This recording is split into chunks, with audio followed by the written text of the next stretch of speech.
Bună seara, bine v-am găsit, o nouă ediție alternativă Aura aici pe Music Channel în fiecare luni de la ora 22, în reluare joi de la ora 23.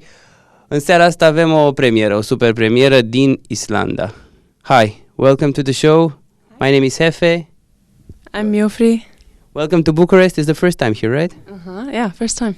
Okay, I read about you, everything what's on the internet and blah, blah, blah. I want to ask you, when was the first time when you heard music in your life? I don't know, in the womb, maybe. My mother was a clarinet player, classical clarinet player, and I think, well, both my parents are in music, so there's a lot of music. You remember what was the first thing that you heard and you wanted to say, I like what I'm hearing? No, I don't remember. I remember being really moved by the final countdown. You see? When I was 6. Yeah. We have one. I remember, yeah, exactly, Europe. I remember listening or hearing that in school and being like, oh, this is amazing. Okay, I know your first album was released when you were 14. Yeah. Under the name Pascal Pignon, right? Looking back right now on this stuff, what do you think? You're proud or you were courageous at the time to release an album like, I don't care, this is my music, here it is?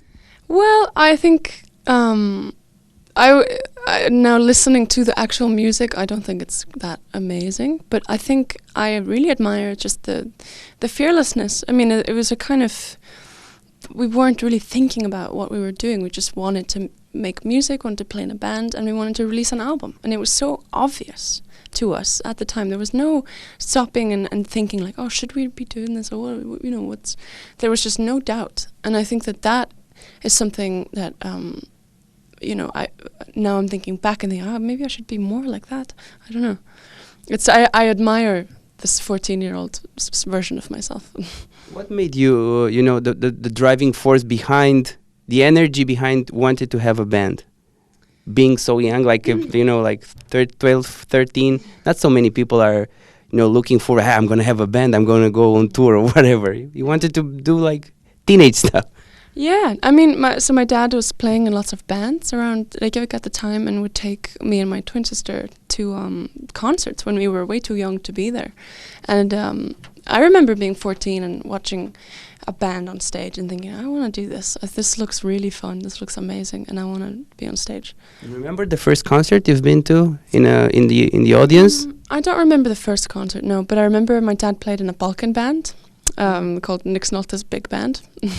We went to those shows when we were 12 and we're dancing around. And then he took us to some concerts where he was playing with, I don't know, like Goose Goose or something like random. He was playing in the wind section.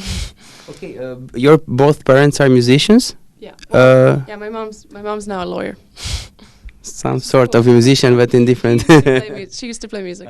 What's the best advice that your dad, let's say, gave to you to, let's say, to make it in this, because it's music, but it's also it's business, industry, and once in a while they just go. Well, we encountered a lot of bullshit, and at the time we were a bit shy of pushing for what we in the band Pascal Pignon needed, and he said to us, you should always be paid. You should never play free shows because you're working. And we were always like, no, Dad, nobody wants to hear us. We have to play these shows for free because otherwise we would never play. And he was like, no, you should always ask for money because if you do that, people will take you more seriously, and then they will come to you with gigs that pay rather than always coming to you with gigs for free. And that's true, and I know that now, and I would give the same advice to anyone who's starting. He also told us you should always have a sound check. At the time people were pushing us around and we were like, oh, there's no time for sound check, you can just come and set up, and he said this for free, no sound check. Exactly, no, that's how it was. And I would argue with my dad, and I would say, no, if there's no time, blah blah blah, and I just believed whatever the organizers were telling me. But he said this is how it is, and now today I agree. The sound check is super important for the concert, and we didn't realize it at the time, and he also just encouraged us to do everything ourselves. And even when we didn't know how to record music. DIY. Yes, very DIY. We didn't know how to release an album, but he encouraged us to do this, and he helped us organize so that we could go and record an album ourselves. So we just had to learn how to do that. And he also helped us kind of encouraged us to release the first album ourselves. So we did that, and it was a great learning curve.